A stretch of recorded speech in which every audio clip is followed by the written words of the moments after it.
दादा आज पहिल्यांदी माझ्या आयुष्यामध्ये पहिल्यांदी कुठेतरी स्टेजवर भाषण करतो, ती संधी तुमच्यामुळे मिळाली. दादा आमच्या मंडळाला 1962 पासून मंडळाची स्थापना झाली. तेव्हापासून माझ्या मते ही 4थी पिढी असेल की या 4ही पिढींच्या आम्ही प्रत्येक 1 नंबरची पिढी 2 नंबरची पिढी घडवते, 2 नंबरवाली 3 नंबरची पिढी घडवते. आता आमची ही 4थी पिढी. त्याप्रमाणे आमचं मंडळाचं कामकाज चालतं दादा. की या मंडळासाठी दादा हे जे मंदिर आहे महादेवाचं मंदिर, हे मंदिर आम्ही आमच्या परिश्रमातून बांधलं. या मंदिराखाली काम करायचे असं आम्ही मंदिर बांधलं, लोकवर्गणीतून काही आपल्या निधीतून. त्यानंतर दादा हे मंदिर बांधण्यासाठी जी जागा दिली मारुतराव भिकाजी मसे यांनी आम्हाला इथे 1 गुंठा जागा दिली.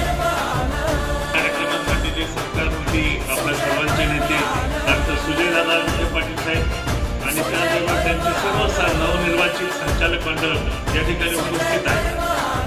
कैलासवासी बाळासाहेब विखे पाटलांनी, पद्मश्रींनी, नामदार साहेबांनी असे आपले सभासद या ठिकाणी निवडले आणि असं विश्वास संपादन केलं. ही आपली 3री वेळ आहे प्रवरा सहकारी साखर कारखान्याची निवडणूक बिनविरोध होण्यामध्ये. सगळ्या सभासदांनी फार मोठं योगदान दिलं. 2 वर्ष यांच्यामध्ये आमचे 2 संचालक असे आहेत ज्यांनी माघारीचे सगळे रेकॉर्ड तोडले. बँक, कारखाना, जिल्हा परिषद, पंचायत समिती काही झालं. 18 वेळेस माघार घेताना मनुष्यपराध संचालक आपण करू शकलो. ही सगळी सभासद करू नका, मी आजही माघार घेतो म्हटलं. माघार घेत तरी तो नंबर लागला तो आता येईल.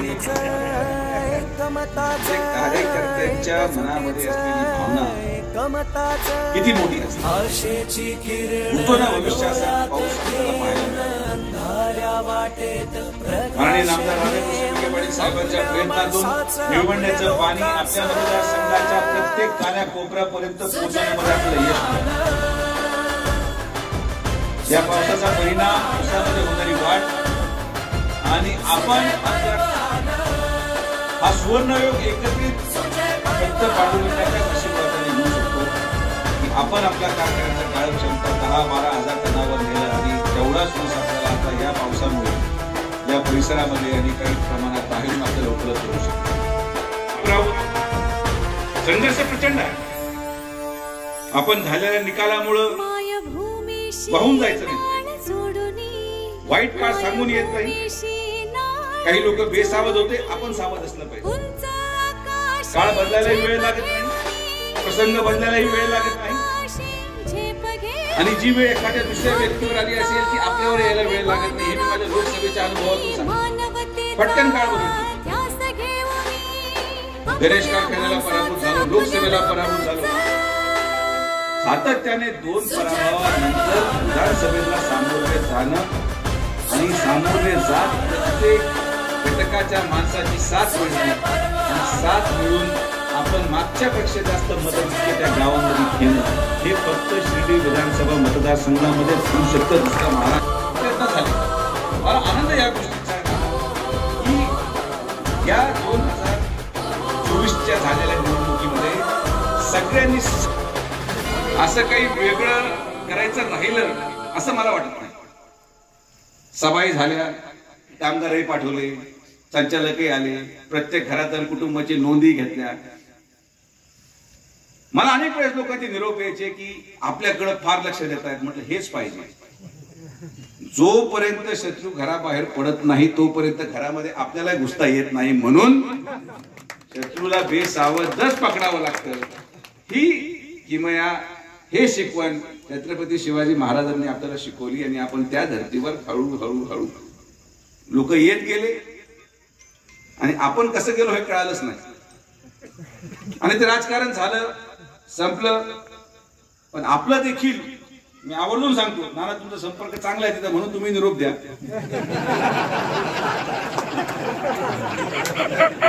त्यांचा संपर्क खरंच आहे की आमच्या मनामध्ये द्वेष भावना असते.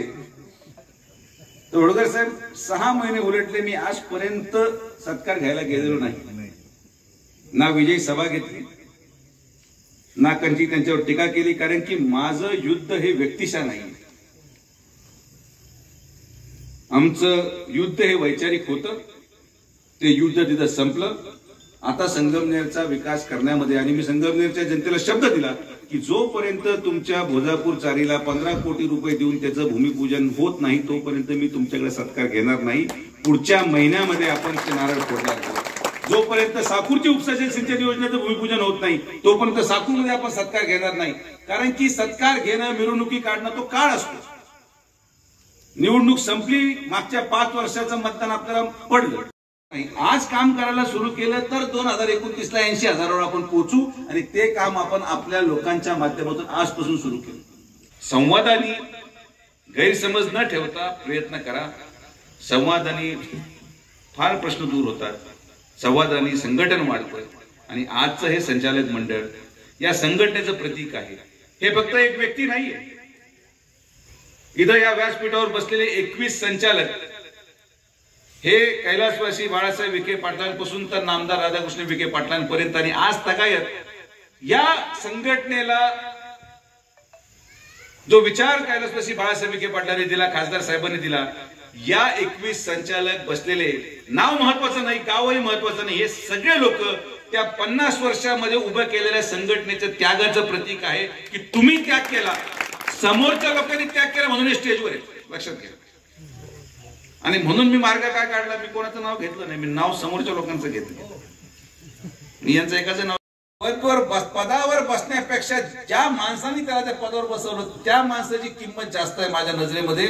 आणि म्हणून आपण अशाच भूमिकेत राजकारण करतो. ही भूमिका ठाम पाहिजे. आपण आपल्या दिलेल्या आश्वासनांमध्ये निळवंड्याचं पाणी आपण आणून दाखवलं. आजच माझी निळवंड्याची मीटिंग घेतली. खडी, पिंपरी लोके, आजमपूर, पानोडी, शिपलापूर, त्यानंतर आंबोरे, पिंपरणे, घोगरगाव, घारगाव या सगळ्या भागांमध्ये पुढच्या 3 महिन्यामध्ये पाईप टाकून आपण पाणी पोहोचवणारा शब्द देखील त्या भागातल्या लोकांना देतो. असं पहिलं गाव आहे जे कोणची निवडणूक असो, ग्रामपंचायत असो, सोसायटी असो, जिल्हा परिषद, पंचायत समिती असो, प्रत्येक निवडणुकीमध्ये गाव मागं. फक्त साहेबांची वेळ आली का गाव पूर्ण ताकदीने पुढे उभं राहतं. या गावाचं गणितच मला कळलं. ज्या गावाने कधी साहेबांना सोडलं नाही पण हे एकामेकाला अजिबात धरत नाही, पण तरी सुद्धा सगळ्याला धरून चालावं लागतं. कारण संघटनेमध्ये प्रत्येक खाद्याची गोणी आणि तुम्ही बाजारात घेतलेली गोणी, आपलं तयार केलेलं पशुखाद्य तुमच्यापेक्षा बाजारापेक्षा चांगल्या क्वालिटीचं आणि निम्म्या दरात सुजय विखे प्रत्येक ऊस उत्पादक शेतकऱ्याला महाराष्ट्रामध्ये कोणी केलं नाही. मी तुम्हाला करून दाखवतो. तुम्हाला माहिती, मी एकदा बोललो म्हणजे झालं. हवेत गोळीबार आपल्याला जमत नाही. आता आपल्या पशुखाद्याचे पण वैशिष्ट्य आहेत. आश्वी बुद्रुक मध्येच काही असे लोक आहेत ज्यांना मी पशुखाद्य जर दिलं तर त्यांची गाय दूध द्यायचं बंद करू शकते.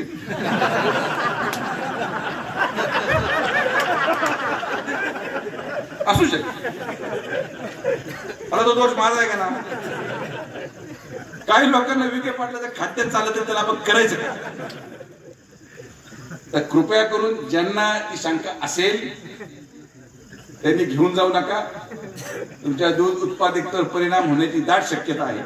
काही नावं तर मला माहिती आहे, ते आले जरी घ्यायला तरी मी देणार नाही. आणि काही लोक असे की अर्ध्या बोलीचं काम होऊन जाईल. कारण की मनाचा मोठेपणा आणि अंतर्मनातून एखाद्या परिवाराला स्वीकारल्यानंतर त्या परिवाराच्या दिलेल्या गोष्टीचा लाभ कळतो, त्याचा उपभोग कळतो, आणि मग आनंदाने आपण एक प्रपंच म्हणून, एक कुटुंब म्हणून पुढे जाऊ शकतो. हा विश्वास मी या ठिकाणी व्यक्त करतो. आज आपण जो विधानसभेमध्ये मतदान टाकलं त्या मतदानाच्या परिणामी आपण या राज्यामध्ये आदरणीय मुख्यमंत्री फडणवीस साहेबांच्या नेतृत्वाखाली जलसंपदा मंत्रिपदाचा कारभार आपल्याला मिळाला. आणि त्या कारभाराच्या पूर्ण 5 वर्ष आपण या भागातल्या कोपऱ्यामध्ये, मग चिंचपूरचा काही भाग अजून पाण्यापासून वंचित आहे. 2029ला मतदान मागण्यापूर्वी शिर्डी विधानसभा मतदारसंघाचा एकही स्क्वेअर फीट पाण्यापासून वंचित राहिलेला नसणार हा शब्द मी तुम्हाला देतो. उमरीला खुर्ची सोडून